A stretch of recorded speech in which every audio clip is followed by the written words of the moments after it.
Tara mga ka-bangers, samahan niyo akong explore ang University of Toronto dahil itong aking first time. At syempre ang lola nyo kailangan picturean muna or videohan habang naglalakad, diba? Especially habang siya ay tumatawid, talaga namang umuora pa ang lola nyo, diba? Talaga namang kailangan kunan ka ng video at tuwan-tuwa naman siya, diba? So ilang tawid ang ginawa ng lola nyo, diba? At tulad na nga ng binanggit ko, 'di ba? At ayan na naman, 'di ba? Diyos ko talaga naman po, 'di ba? At syempre ang mag-ina kailangan may video at may pa-shadow pa, 'di ba? Talaga naman todo. At nag-create pa sila ng puso. At eto, syempre hindi magpapahuli si Lufa. Talagang kailangan siya rin ay oora. At ayan na nga, 'di ba?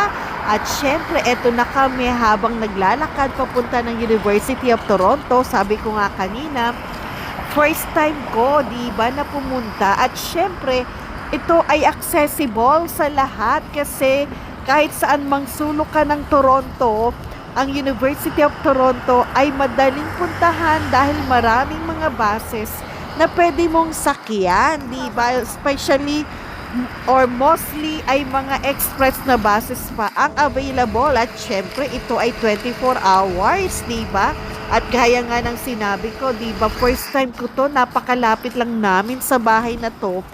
Sa tagal ko na dito sa lugar na to, bakit ngayon ko lang ba naisipan na pumunta, di ba? Kaya eto tayo, in-explore natin yung University of Toronto at syempre na-amaze ang lola nyo. Bakit kanyo? Abay, medyo ano pala. At ito may playground pa pala sila, di ba? At ito na ay nako, may nakita na naman ang lola nyo na tawiran. Syempre kailangan umora, di ba? At magpa-post tayo, di ba? At ayan na nga, babalikan natin, di ba? Na-amaze nga ako kasi sabi ko talaga naman parang napakalaki at napakalawak ng University of Toronto, di ba? At kita nyo naman, open ito sa mga international students. Kung kayo ay naghahangad na makapag-aral dito, di ba? At ito na nga yung sinasabi ko na malawak, malaki ang University of Toronto. At syempre, pwede rin nyo ring i-google or i-search. At ito pa, may God, naku, may nakita ang lola nyo na poste. At syempre, naglaro.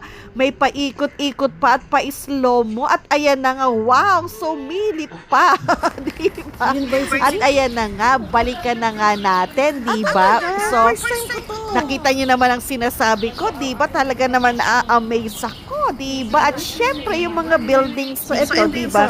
May mga kanya-kanya silang department, diba? So, bawat department na yan, syempre, may mga anong tawag dito, may mga courses, diba? At syempre, ayan na nga, unti-unti talagang halos talagang hindi ko alam kung anong gagawin ko dahil sabi ko kung alam ko lang noon pa, di sana nagpunta na ako rito, diba?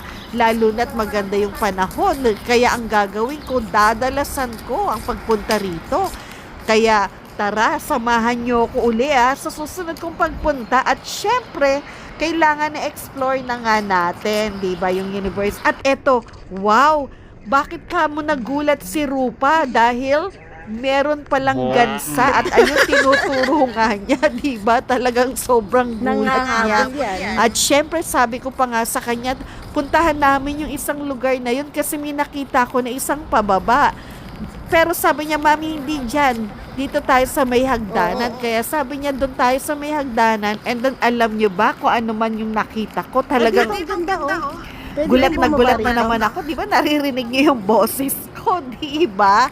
At syempre, habang pababa kami, at ayan na nga, oh my God, naririnig nyo, di ba yung reaction ko talagang todo? Sabing, first time ko talaga to, di ba? At ayun na nga, nakita ko na napakarami pa palang buildings, di ba? Ang sakop nito. At syempre, di ba, bakit ba kami napunta rito? Ay, medyo okay na, medyo late na nga yung pag-upload ko kasi nga, kaya kami napunta rito dahil sa season pa ng cherry blossoms, napakatagal na no, di ba? Masyado ng late yung pag-upload ko at ayan na nga, nakikita nyo, syempre ang lola pa post pa, di ba? At nagulat ako kamo dahil syempre pinupuntahan din pala talaga ito ng mga tao, 'di ba? Sila mga nagre-relax and then nag-a-unwind, 'di ba? Kaya nga sabi ko, dadalasan ko na yung pagpunta rito kahit papaano man lang makapag-unwind at makapag-relax. At syempre, nung naramdaman ko na marami ng tao, 'di ba? So umikot na ang lola nyo, pumunta na kami sa likod ng University of Toronto. Syempre, kailangan na-explore ko ito, di ba?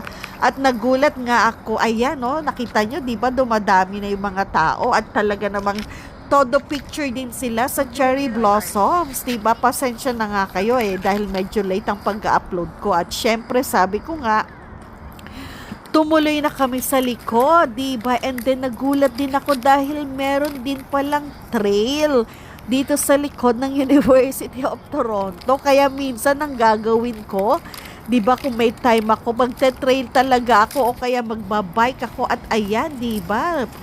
Konting lakad at pa-sexy pa ang lola nyo, 'di ba? Talaga naman at may paturo-turo pa nga. Yung tinuturo ko nga diyan yung trail 'di ba? At talagang ayan, no? 'Di ba nakita nyo? At unti-unti na pinaano natin yung trail na yan, di ba? So, gagawin natin yan sa susunod. At syempre, hindi tayo papahuli. Kailangan nating pumasok sa University of Toronto. At ayan na nga, pumasok na kami ni Rufa, di ba? And then, nagulat din ako, talaga palang may mga stores din, di ba? At syempre, naalala ko rin pala yung anak ko, nagtrabaho rito nung siya ay estudyante pa. So, nag-part-time job din siya rito. At ayan, nakita nyo, napakalawak. And the good thing is, medyo, hindi ko alam kung break or bakasyon. O, pwede rin break na ng mga estudyante, kaya walang masyadong mga estudyante rito, diba? At syempre, ayan na nga, nakikita natin yung mga stores na available, diba?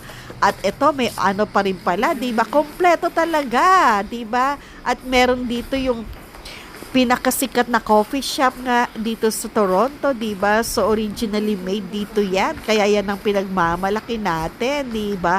At ayan na nga, nakita nyo, diba? Para lang nagpa-flash, diba?